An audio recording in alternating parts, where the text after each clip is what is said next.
Question number 45 हमसे कहा जा रहा है a charged spherical conductor has a surface density of 0.7 coulomb per metre square. सबसे पहली बात बताओ, सरफेस डेंसिटी का मतलब क्या है? मतलब कि पूरी सरफेस पर कितना चार्ज है, तो उसी को हमने आप लोग को लिखवाया था सरफेस चार्ज डेंसिटी, जो कि यहां पर सिग्मा है और उसकी वैल्यू इन्होंने दिया 0.7 कूलम पर मीटर स्क्वायर। कह रहे when its charge is increased by 0.44 coulomb then charge density changes by 0.14 coulomb per metre square. कह रहे हैं जब चार्ज को इतना बढ़ाया गया तो उसकी चार्ज डेंसिटी में इतना चेंज आ गया। Find radius of the sphere and initial charge on it.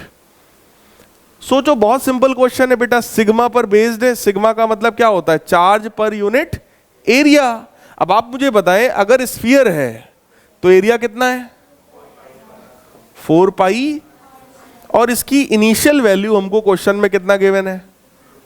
0.7। That is our equation number 1।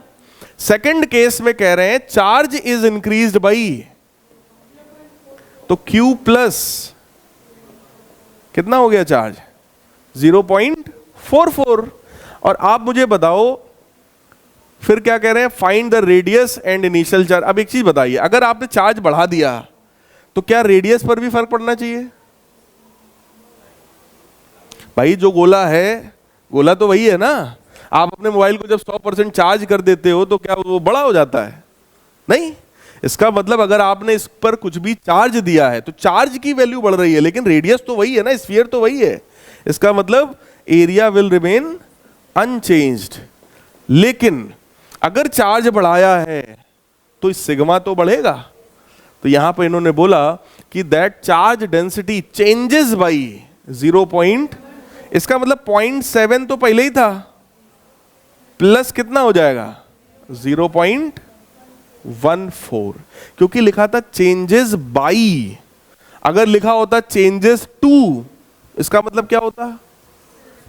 कि अगर लिखा होता कि surface charge density changes to 0.14, तो फिर मैं ये ऐड ना करता, तब हम केवल ये लिखते। ये बात समझ में आ रही है?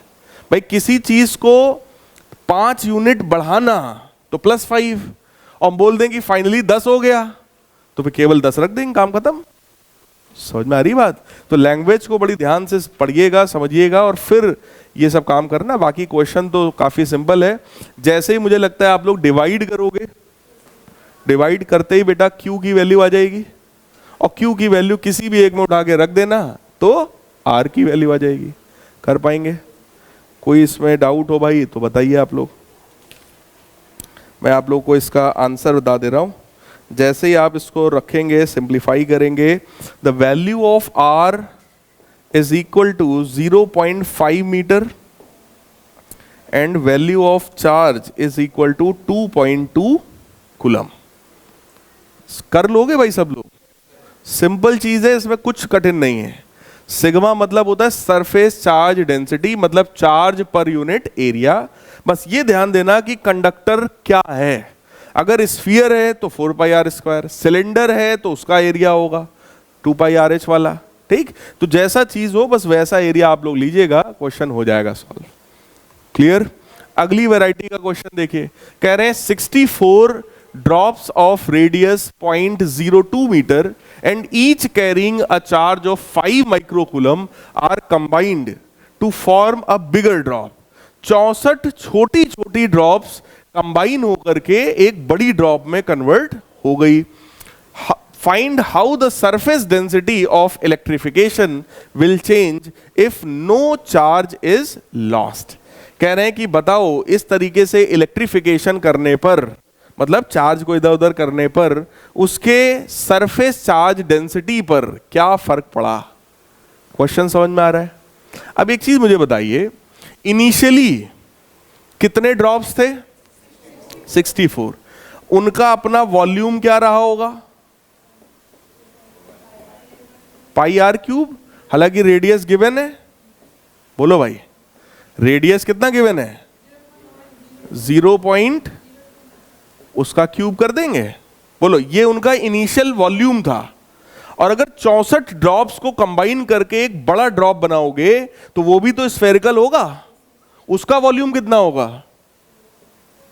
4/3 पाई कैपिटल आर क्यूब। क्या ये बात समझ में आ रही है? यहां से क्या बड़ा वाला जो ड्रॉप है उसका मुझे रेडियस मिल जाएगा?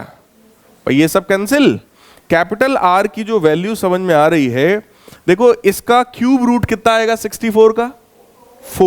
4 मल्टीप्लाइड बाई 0.02, तो क्या ये 0.08 आएगा मीटर में? मतलब बड़े वाले ड्रॉप की रेडियस आ गई। बोलो, ये मैंने क्या लगाया है? ये क्या चीज है? ये इसको क्या बोलोगे? क्या किया मैंने? ये initial volume is equal to, ये आप कह सकते हो ये मास कंजर्वेशन है। ये क्या है? Mass conservation. मास कंजर्वेशन का मतलब होता है total initial mass is equal to total. भाई 64 बूंदे जोड़ेंगे तो जो बनेगा वो भी एक बूंद बनेगा, और जितना मास पहले था बोलो उतना ही मास बाद में होगा। मास होता क्या है? Density into volume. तो इनिशियल डेंसिटी इनिशियल वॉल्यूम बराबर final density into final volume. अब आप कहोगे सर डेंसिटी तो आपने कहीं लिखा नहीं। क्यों नहीं लिखा? क्योंकि इनिशियल डेंसिटी बराबर कट गया दोनों तरफ से, तो हमने उसको लिखा ही नहीं। भाई खुद ही सोचो, अगर ये काहे की ड्रॉप है? चार्ज की ड्रॉप है। हम कह रहे हैं अगर मान लो पानी की बूंदें हैं, पानी की 64 बूंदों को इकट्ठा करोगे तो तेल थोड़ी ना बन जाएगा, पानी बनेगा। इसका मतलब जो डेंसिटी पहले थी वही डेंसिटी बाद में होगी। तो ऐसे में बेटा चाहे कहो ये मास कंजर्वेशन है, कुछ बुक्स में देखने पे मिल जाता है कि वो लिख देते हैं वॉल्यूम कंजर्वेशन है। बट वॉल्यूम कंजर्वेशन जैसा टर्म मेरे हिसाब से बहुत अच्छा टर्म नहीं है। बट कुछ किताबों में देखने को मिल जाता है ये भी कि वॉल्यूम कंजर्व कर दिया, बट ओरिजिनलिटी में it is conservation of mass. Clear? Mass का कंजर्वेशन आप बचपन से पढ़ रहे हो, क्लास 9 से केमिस्ट्री में आपने पढ़ा होगा कंजर्वेशन ऑफ मास। ठीक, फिलहाल हमसे बोला गया रेडियस तो मिल गई हमको, अब हमसे कहा गया सरफेस चार्ज डेंसिटी पर क्या फर्क पड़ेगा। तो आप मुझे बताओ पहले सरफेस चार्ज डेंसिटी कितनी थी? That was charge upon area. Charge कितना था एक ड्रॉप पर? 5 माइक्रोकूलम ये था, डिवाइडेड बाई एरिया कितना था पहले? 4 पाई 0 पॉइंट ये। क्लियर? और फाइनल सरफेस चार्ज डेंसिटी कितनी है भाई? फाइनली चार्ज कितना है उसके ऊपर बताओ भाई। अगर 64 ड्रॉप आपने कंबाइन किया है तो क्या फाइनल चार्ज 64 गुना हो गया? एक ड्रॉप पर कितना चार्ज था? और ऐसे कितने ड्रॉप्स हैं? तो क्या 64 का मल्टीप्लाई हो जाएगा? बताओ भाई, कोई डाउट तो नहीं इसमें किसी को? तो ये हो गया total charge divided by area, यानी कि 4 पाई रेडियस। और रेडियस कितना है अब? 0.08 का होल स्क्वायर। इसको हम लोग बेटा जैसे ही सॉल्व करेंगे, डिवाइड करेंगे, तो मैं आपको रेशियो निकाल के बता सकता हूं, sigma initial upon sigma final.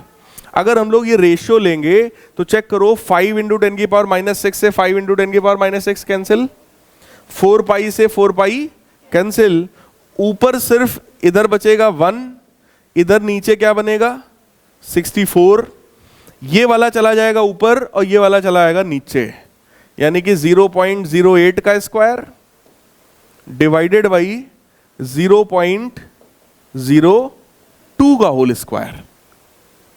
Clear है? तो ये सिंप्लीफाई जब आप लोग करोगे तो ये overall sigma initial upon sigma final, ये मुझे दिखाई पड़ रहा है 1/4 के बराबर। इसका मतलब फाइनल सरफेस चार्ज डेंसिटी जो है वो इनिशियल का कितने गुना हो गया? 4 गुना हो गया। क्या ये समझ में आया? किसी को कोई डाउट हो तो बताओ भाई। इनिशियली सरफेस चार्ज डेंसिटी निकालेंगे, क्या होता है फॉर्मूला? Charge upon area. अब यहां पे मैं बताऊं आप लोग गलती कहां करोगे या कर सकते हो। गलती आप लोग करोगे, आप यहां पे 64 का मल्टीप्लाई करोगे। भाई इनिशियल चार्ज डेंसिटी में आपको ये लगेगा कि भाई इनिशियली कितने ड्रॉप्स थे? 64। तो आपको लगेगा इनिशियली चार्ज भी कितना था? 64 इंटू दैट। लेकिन वो गलत है। क्यों गलत है? क्योंकि जो 64 बूंदों पर चार्ज था वो अलग अलग था ना सब पर। लेकिन आप जो कंपेयर कर रहे हो वो एक बूंद के लिए कंपेयर कर रहे हो कि भाई पहले सरफेस चार्ज डेंसिटी मान लो एक बूंद की इतनी थी और बाद में बड़ा बूंद बना है, बड़े बूंद पे 64 गुना चार्ज आएगा। वो मेरा प्रॉब्लम नहीं है। हमको तो कंपेयर करना था ना कि भाई पहले छोटी छोटी बूंदें थी तो कोई एक बूंद हमने उठाया, उसका हमने निकाला। देखो एक बूंद का चार्ज लिया और एक बूंद का एरिया लिया। बाद में फाइनल जब देखा, फाइनल में क्या हुआ? 64 बूंदों को कलेक्ट करके एक बड़ा बूंद बना, तो उसका जो चार्ज होगा 64 गुना हो जाएगा। तो वो हमने 64 टाइम्स किया, डिवाइडेड बाई हमने उसका रेडियस लिया। कुछ समझ में आ रहा है? कोई डाउट हो तो बताइए इसमें। क्लियर है? तो सिंपल हमने सरफेस चार्ज डेंसिटी निकाला है और दोनों को डिवाइड किया है। हटा दें।